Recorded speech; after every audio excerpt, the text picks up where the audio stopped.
പിന്നെ ഈ ക്ഷേത്രം ഇരിക്കുന്ന വസ്തുവിന്റെ കുറച്ച് ഭാഗങ്ങൾ ഞങ്ങളിൽ നിന്ന് വിലയ്ക്ക് വാങ്ങിച്ചതാണ്. അപ്പോൾ ഇദ്ദേഹം അവിടുന്ന് കുറെ കാലങ്ങളായി ഇദ്ദേഹത്തെ കാണാനില്ലാതിരുന്നു. ഇദ്ദേഹം എവിടെയാണെന്ന് ആർക്കും അറിയില്ലായിരുന്നു. ഒടുവിലാണ് അറിയുന്നത് തമിഴ്നാട്ടിലേതോ ഒരു സ്വാമിയുടെ കൂടെ ആയിരുന്നു. അവിടുന്ന് എന്തൊക്കെയോ സിദ്ധിയൊക്കെ കിട്ടി അങ്ങനെ. പക്ഷെ ഒരു കാര്യമുള്ളൂ, എന്തായാലും ശരി, അദ്ദേഹം കുറച്ച് വിവരമുള്ള ആളായിരുന്നു ഇതിനെക്കുറിച്ച്.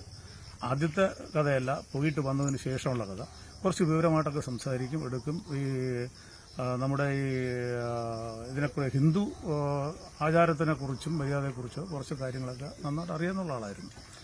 അങ്ങനെ ഇദ്ദേഹം ഇവിടെ വന്ന് ഈ ക്ഷേത്രം വളരെ ബുദ്ധിമുട്ടി സ്വന്തം ഇതുകൊണ്ട് തന്നെയാണ് ക്ഷേത്രം പണിഞ്ഞത്. പിന്നെ ഞങ്ങളെപ്പോലെ കുറച്ച് നാട്ടിലുള്ള കുറച്ച് ആൾക്കാർ ഞങ്ങളെ കൊണ്ട് കഴിയുന്നത്ര രീതിയിലുള്ള സഹായ സഹകരണം നമ്മൾ ചെയ്തു. അത് കഴിഞ്ഞതിന് ശേഷം പിന്നെ അവർക്ക് അപ്പോൾ ഇത് ക്ഷേത്രം പണിഞ്ഞതിന് ശേഷം നാട്ടിലുള്ള കുറച്ച് നല്ല, അതായത് ആളുകളൊക്കെ ബഹുമാനിക്കുകയും സ്നേഹിക്കുകയൊക്കെ ചെയ്യുന്ന കുറച്ച് ആൾക്കാർ ഇതിന്റെ ട്രസ്റ്റി ആയിട്ട് വന്നിട്ടുണ്ടായിരുന്നു.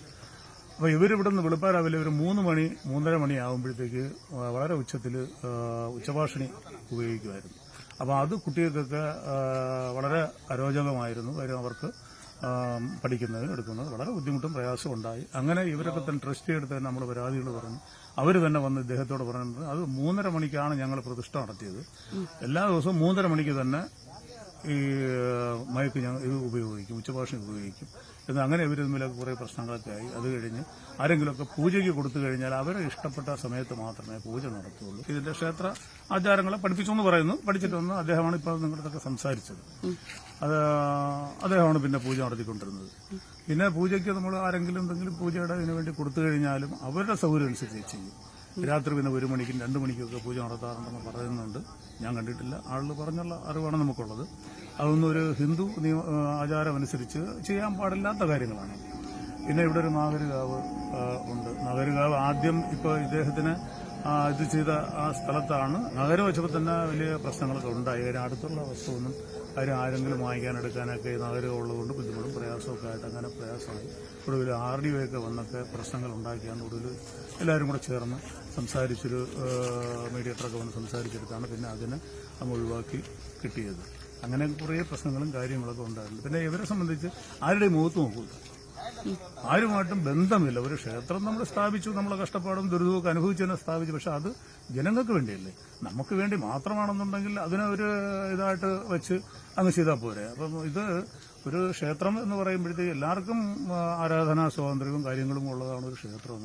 അതില്ലാ വന്നപ്പോഴാണ് ഇവരുമായിട്ട് കുറച്ച് ഇടയേണ്ടി വന്നത്. വരാറുണ്ട്, അങ്ങനെ പോകാറുണ്ട് എന്നൊക്കെ അറിയുന്നത്. കാര്യം ആരുമായിട്ട് ബന്ധങ്ങളില്ലാത്തത് കൊണ്ട് ആരും ശ്രദ്ധിക്കില്ല. അതുമാത്രമല്ല തൊട്ടപ്പുറത്തൊക്കെ വീടുകളുണ്ട്, പക്ഷെ അവരാരും ഇതുമായിട്ട് ബന്ധപ്പെട്ടൊന്നും ആരും ശ്രദ്ധിക്കില്ലത്. ശ്രദ്ധിക്കാത്ത വേറെ ഒന്നും കൊണ്ടല്ല, കാര്യം നമുക്ക് ആവശ്യമില്ലാത്ത കാര്യം. ഞാൻ തന്നെ ഇതിപ്പോൾ നടന്നിരുന്ന ഇത്ര ദിവസമായി. ഞാൻ ഇന്ന് രാവിലെയാണ് ഇവിടെ വന്നത്.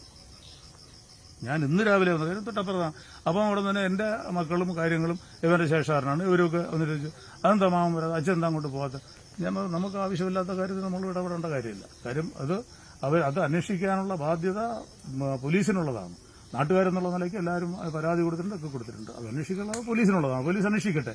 അപ്പോൾ നമ്മളവിടെ പോയി നിന്ന് അതിനൊരു ഇതുണ്ടാക്കേണ്ട കാര്യം. പ്രത്യേകിച്ച് ഞാനൊരു രാഷ്ട്രീയക്കാരൻ, പിന്നെ മറ്റൊരു ക്ഷേത്രത്തിന്റെ പാലയ്ക്ക് പറമ്പ് ബാലസുബ്രഹ്മണ്യ സ്വാമി ക്ഷേത്രത്തിന്റെ ട്രസ്റ്റിന്റെ വൈസ് പ്രസിഡന്റാണ് ഞാൻ.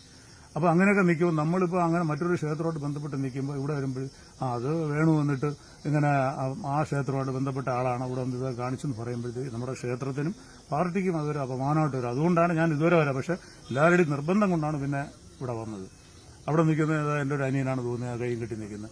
അദ്ദേഹം വളരെയധികം നിർബന്ധിച്ചു. നിങ്ങൾ എന്തുകൊണ്ട് വന്നില്ല? കാര്യം നമ്മുടെ നാട്ടിൽ നടക്കുന്ന കാര്യം നിർബന്ധിച്ചുകൊണ്ടാണ്. ഇപ്പം അപ്പം ഇവര് മകൻ പറയുന്നു പറഞ്ഞു കഴിഞ്ഞാൽ കാര്യം അച്ഛൻ ഇത്രയും ബുദ്ധിമുട്ടും പ്രയാസം അനുഭവിച്ചാൽ കിടന്നിട്ട് ആരും ഒന്ന് തിരിഞ്ഞു നോക്കിയില്ല. അത് ക്ഷേമം അന്വേഷിക്കാൻ ആരും വന്നില്ല.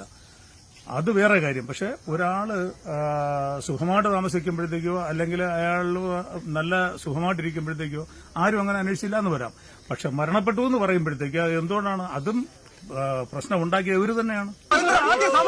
നിങ്ങളെല്ലാം പഠിച്ചിട്ട് ആദ്യം ഈ മുസ്ലിം തീവ്രവാദികളാണ്, തീവ്രവാദികളാണ്. അവരാണ് ഏറ്റവും കൂടുതൽ പ്രശ്നത്തിലുണ്ടാക്കുന്നത്.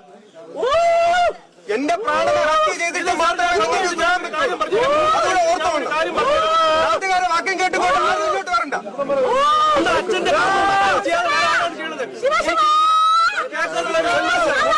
മുസ്ലിം തീവ്രവാദികളാണ് ഏറ്റവും കൂടുതൽ. മുസ്ലിം തീവ്രവാദികളാണ്. ഞാൻ പറയുന്നത്